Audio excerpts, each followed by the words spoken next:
ERAGON movie. Fond and conflicted memories. I recall my initial viewing of this film with a mix of emotions, and I find that I don't hold the same intense hatred for the movie as many others seem to. Maybe it's because I saw the movie before I read the book, a phenomenon that often leads to a better movie-going experience, especially one that's an adaptation. You see, when you read a book after you've watched a movie, it opens up a whole new world of imagination and depth that the movie simply can't touch. The best movie adaptations are those that stand on their own, without the need for the source material. A prime example of what I'm talking about is Michael Crichton's Jurassic Park books. I thoroughly enjoyed the books, but they had a completely different tone than the movies. In fact, the first movie was the closest in tone to the book. However, even after reading the Jurassic Park books a second time, I still didn't feel as though they were providing a vastly superior experience compared to the movie. Sure, the books offered a bit more detail that I found enjoyable, but I can always return to the movie and I feel like I'm getting a complete experience with just watching the movie, if you know what I mean. Unfortunately, that's not the case for ERAGON. After reading the ERAGON books, with all the rich information and character development, it's impossible to view the movie in the same light. Gotta admit, my first viewing of the ERAGON movie was not a full one. I only caught bits and pieces of it while at my relative's house, and was watching it solely because it had a dragon in it, so it was more of the visual experience rather than taking in the whole thing. Despite that, I remember feeling like the movie was incomplete and rushed, and I thought it was just me. So I decided to read the books to fully immerse myself. I was very happy when I found out that it had books I loved and still do, anything dragon related, but surprise, surprise, I was disappointed after rewatching the movie for nostalgia's sake and rewatching it in its entirety. The movie simply doesn't hold a candle to the novels. As someone who believes movies should stand on their own, I take monumental issue with people spewing the notion that if you didn't enjoy a movie adaptation, all you have to do is just read the book. That's a baseless and unfair and extremely annoying statement. If you're watching a movie, it should be judged based on its own merits. Not everyone has the time or desire to read the books, and movies are made to reach a wider audience. If a movie adaptation cannot tell the story in a comparable or better manner than the book,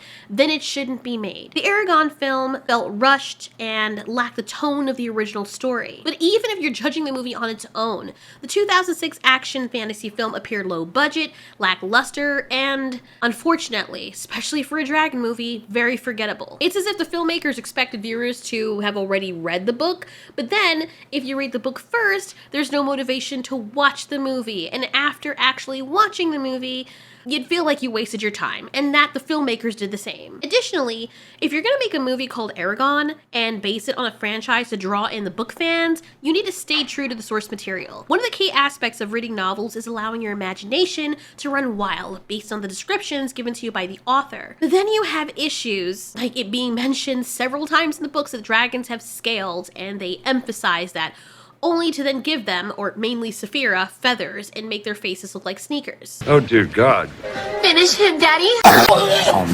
The same can be said for the other races in the film, such as the elves, dwarves, and urgles, which were poorly represented and lacked the attention to detail and passion that the book portrayed. The low budget and time constraints of a movie often lead to the loss of important details, but it's unacceptable, especially if the movie or the story that it's trying to tell is left incomplete or still feels like a shell. The ERAGON movie was a recipe for disaster. Its limitations in the budget, as I've just said, only added to the already daunting task of adapting a beloved novel to the big screen. Instead of being faithful to the source material and preserving the intricate details that made the story itself so captivating, the film seemed to cut corners at every turn that they could, which left the fans of the franchise feeling cheated and unfulfilled. The Harry Potter and Lord of the Ring adaptations, on the other hand, transported audiences to this fantastical world of Hogwarts or Middle-earth with meticulous care and attention to detail.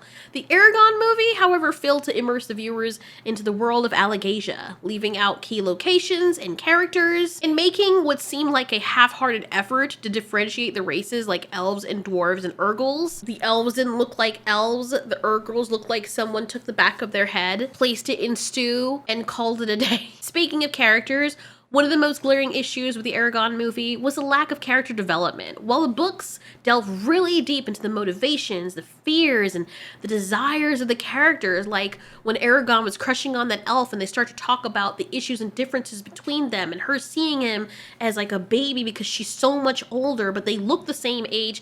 I mean, the movie only barely scratches the surface. It is such a tease if you have read the books and then you watch the movie, because it's not even a proper portrayal of it. For example, the movie barely touches on the complexity also of the relationship between ERAGON and Saphira. In the books, their bond is one of the most central elements to the story, but in the movie, it almost feels like it's tacked on. And the same can be said of the other characters, who come across as very one-dimensional and uninteresting. Another problem with the movie was the special effects. While it's true that the dragon Saphira was the highlight of the movie, the rest of the effects were very underwhelming. From the magic spells to the fantastical creatures, everything felt grossly undercooked and unimpressive. It's like the filmmakers had a limited budget, which they probably did, and they were not able to bring the world of Allegasia to life in a way that would captivate the audience, or they cared not to. Furthermore, the movie's pacing, holy crap, that was a problem. The film felt very rushed, and it felt as though it was trying to cram in as much of the book as possible into a short running time, and you could feel it. Even my first time watching, even just the ending just, it just came. This resulted in key moments and plot points feeling rushed or even skipped entirely. For example, the movie skips over Saphira's childhood, which is actually a crucial part of her character development in the books. This lack of attention to detail and disregard for the source material was very frustrating for fans of the franchise, and I can completely understand where they're coming from. To expound on the acting, while some of the performances were decent, others were very underwhelming. Ed Speleers, who played ERAGON, was wooden and had barely any charisma, while John Malkovich, who played King Galbatorix, was really over the top and campy. He was not the right cast for that role. His acting works in everything else serious that he does. Whose ass didn't I kiss? But for some reason, in this movie, it just didn't work. Glad he got out of doing that crap. As for the supporting cast, they were equally forgettable. If you ask me who else starred in that movie, I couldn't tell you, and actually I had to look it up to even remember that John Malkovich was in there. The film lacked the emotional depth and the nuance that makes great fantasy movies memorable. Even casual moviegoers unfamiliar with the franchise would likely find the ERAGON film unappealing, with not only poorly acted, edited, scripted, and filmed elements, but the movie also falls far short of its dragon movie counterparts, like How to Train Your Dragon, which leaves the ERAGON film looking like one of those backroom titles from an Asylum movie in comparison. The lack of care and attention to detail in dragon movie adaptations, I found, is really disheartening, especially when you consider the wealth of source material at their disposal and all the stories that they have. It's as if the studios are either trying too hard or not trying at all, with no middle ground. It almost seems well within the realms of possibility also, and this might be as conspiratorial, that the filmmakers behind the ERAGON movie were attempting to drive people to read the books by making the movie so bad on purpose. But with short attention spans and little patience, this seems like a very risky strategy. People are more likely to seek out the source material or the books after they've enjoyed the movie, not after being left with a bad taste in their mouth. Like, I can understand someone going to see a movie like this and saying, wow, this franchise, and they see the book and they're like, I'm gonna stay clear of that, because that's exactly what would happen. But even still, with all of that noted, do you think it deserved the 16% score by critics and the 46% score by the audience? While the movie may have been a disappointment, it's worth noting that the books are a different story altogether. They are hands down one of the best dragon franchises one could read, and that's something that can never be taken away. In conclusion, the ERAGON movie was a disappointment in almost every aspect, from its lackluster special effects to its rushed pacing.